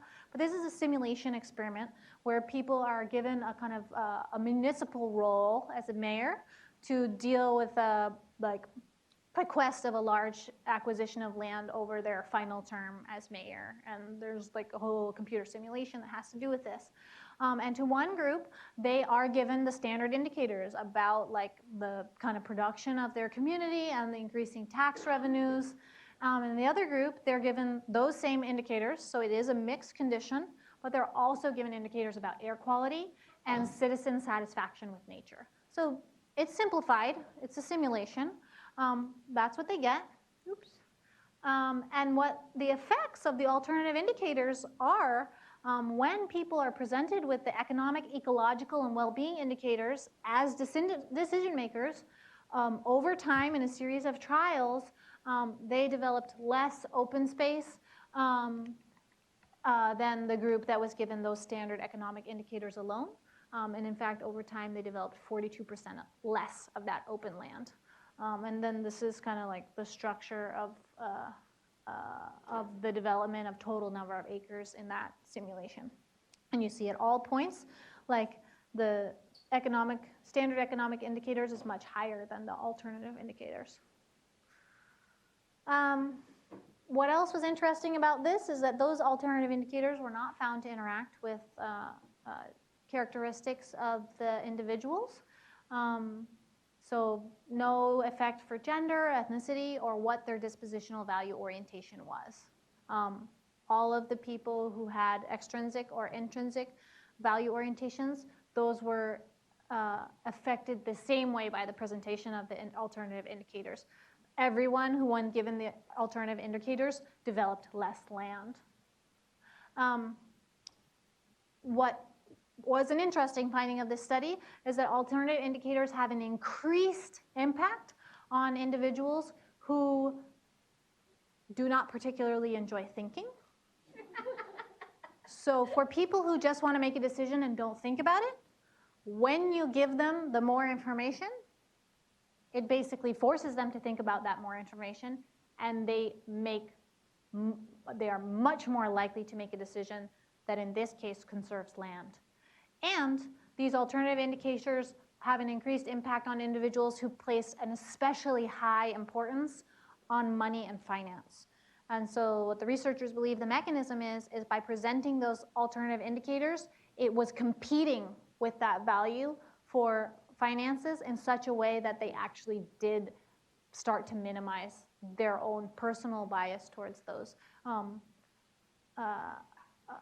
values of money and financial success. Anyway, that's that. And I'm going to shift us a little bit quickly into the last portion of our dialogue. I would like to invite you, if you would like, if you had someone who's working in the same area as you, like air, and you're sitting at a different table, like you know each other, find each other right now. Otherwise, it sounds like there's like a lot of CalRecycle people at like other tables. And if you want dialogue with others or share with others, I've constructed this that if you were like a little singleton, you could also think about how to share this information with other people in your department as part of the way of like bringing this information forward.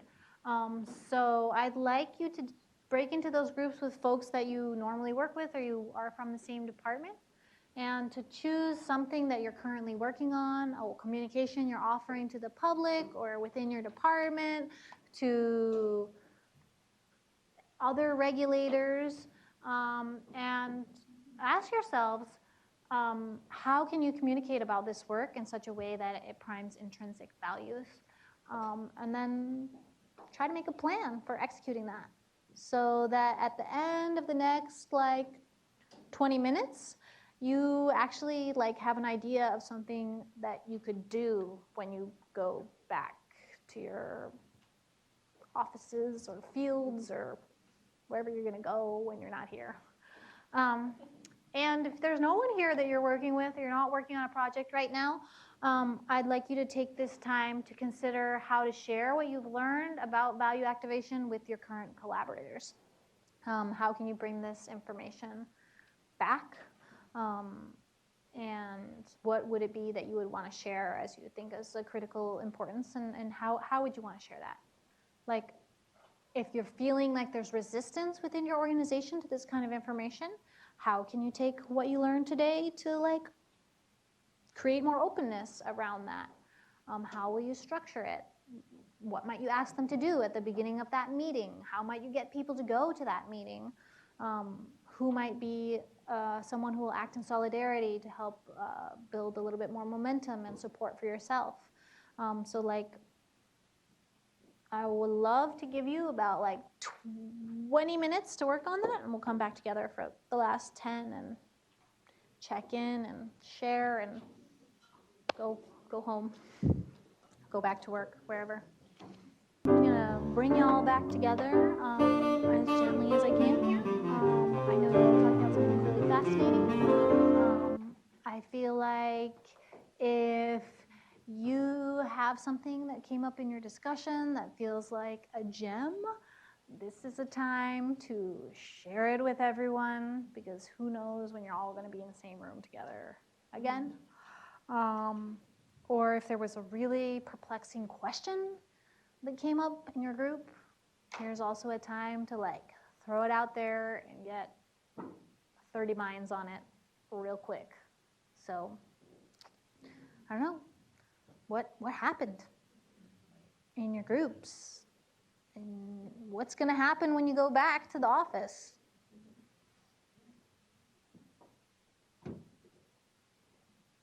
Nothing?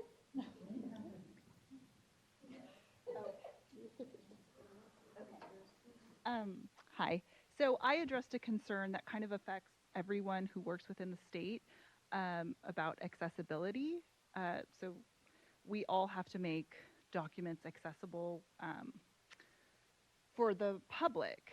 And my concern was, basically it's a law that's telling us that we need to do that. And part of the job that I've been tasked with is to get people on board in a way and get people to cooperate with this task. So it was more of how do we prime that to get workers to make things accessible for the public. And can you hear me with this? Is it on? Okay. It was more of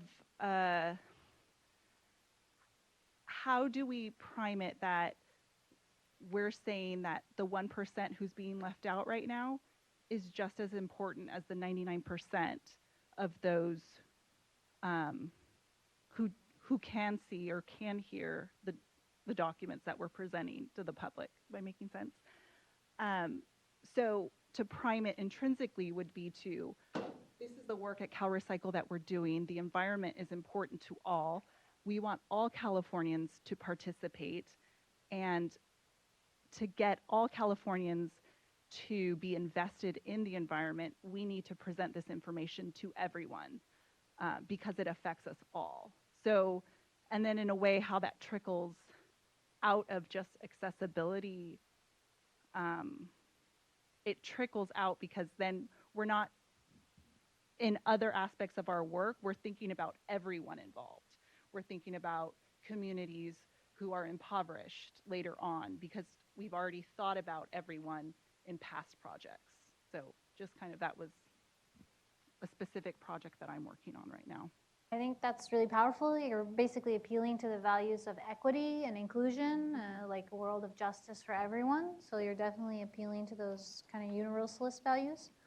I think sometimes where you run into a little bit of trouble is when your messaging isn't like rigorously honest with your practice. And so there's like a feeling of lack of integrity. So if you're wanting people to create accessibility to what is a small portion of the population, and you're messaging around, we want it for all, but then you're not working with linguistically isolated communities or communities that lack literacy or engaging in policies that are like structurally racist and like cutting out like a quarter of the people who are living in a city from having, or 80%, then people experience it as like lip service. And so there is a little bit of accountability in terms of if you want to use that message, you have to do the work that you're talking about, right, which is make sure that that's resonant for the work that you're doing across issues, across departments, so that it's believable. Mm-hmm. And I think if you're finding that it's not, and you have limited resources, that is a place where you need to prioritize. If you want to include everyone, and you're investing a huge amount of resources to include 1% of the population, and not the resources to include like a disenfranchised 25%, you might need to address that like practical limitation in order to have that message land and feel authentic and true.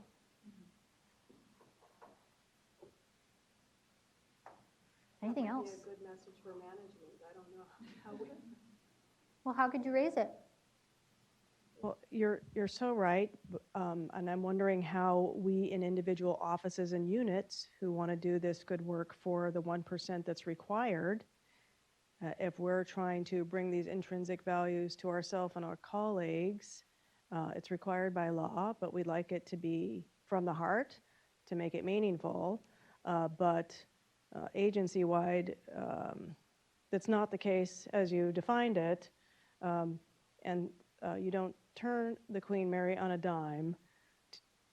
How we move forward with that, other than just saying, hey, it's unevenly applied, could you fix this so we can all work more authentically? I guess to speak to that directly, I would suggest create a working group that like asks about those questions of equity and determines the priorities that needs to be made, and at least creates a plan so that those areas that are maybe larger percentages of the population, but there's no legal mandate on them at the moment, that when you have this dialogue and you're talking about inclusion, you're like, in this area, this is where we're at, and including these voices, and this is where we are in the process. For including these accessibility issues, we're much further along, and so this is where we need to work to continue to work on having those voices heard. And in the linguistic inclusion, this is the area where we're at in the process of getting that legislated or whatever. And so that you do have this whole game plan, if you will, for including everyone's voices. That's how it addressed the integrity issue. And just showcase the places where you are including it. And I think the last part is, why are you doing it and why are you telling people to do it? Basically, to tell people we're doing it because there's a law is to appeal to the intrinsic values and to not allow the participation to be autonomous, even when there is a law. That was that one about recycling. How can you frame it as like, what would help you to be more engaged with this issue? They can tell you, if you spoke to me in this way, I would feel more engaged. Then speak to them in that way and see what happens. Because if they're feeling like, I have to do this, then they're not going to learn how to do it. They're going to skip parts of the thing that they don't understand. They're not going to follow up. Those are the things that study said. If they're feeling like I'm doing this because I have to, then they're going to move into either a space of compliance or defiance. And what you actually want is for them to be like fully on board and advocating for it. And so you got to figure out like how that will happen. What appeal can you make to them that they want to make sure people who can't see or can't hear have access to the information? So Eleanor, so we're getting ready to wrap up because we're about 5 minutes after, but I just wanted to say one thing that I was going to say tomorrow and that Eleanor brought up today in talking about what's going to happen when we go back to our desk. And so I totally get what Maria is saying about the 1% because I feel that way a lot with environmental justice. I'm a minority and I'm representing minorities. And so I think it's important for us to serve as allies and to speak up whenever we can. Raise your hand if you're on Team EJ. These are volunteers that work on their own on environmental justice aside from their regular jobs. That was one of my intentions with Team EJ is the water cooler conversation. When someone else is talking about how EJ is a pain in the Watusi or whatever they're saying at the water cooler, that you respond and say, but hey, have you thought about it this way? And just remembering to serve as allies because Maria is dealing with 1%, I'm dealing with 40% of the population, but I'm one person. So if we can just remember that in our work to represent each other. It's not about all communities. It's about, for me, environmental justice, and it's very important because everybody kind of uses the all communities as a defense, right? As why EJ isn't important, but EJ is important. And I'm going to let Eleanor wrap up. Thank you so much, everyone, for coming. It means a lot to us that you attended today. Well, thank you all very much for coming. I'm contactable. I think that it would be great to have the presentation go out to you all so you have the information. I can send, I heard like an ask. There's a nice one-page flyer that's made by Common Cause about like how do we incorporate concerns for the environment like into our communication. That's like 5 things that you can do. So I can send that out. And I just have one more thing that please go back to the sign-in sheet and add your email address because I heard from a lot of people that I tried to route the invitation to you, but some people didn't get it until really late. So please add your email list to the sign-in sheet. And there's an evaluation on the back of your little quarter sheet in front of you on the back of the agenda. Yep, and then if you have any further questions and you're here for a minute, come at me. So thank you very much.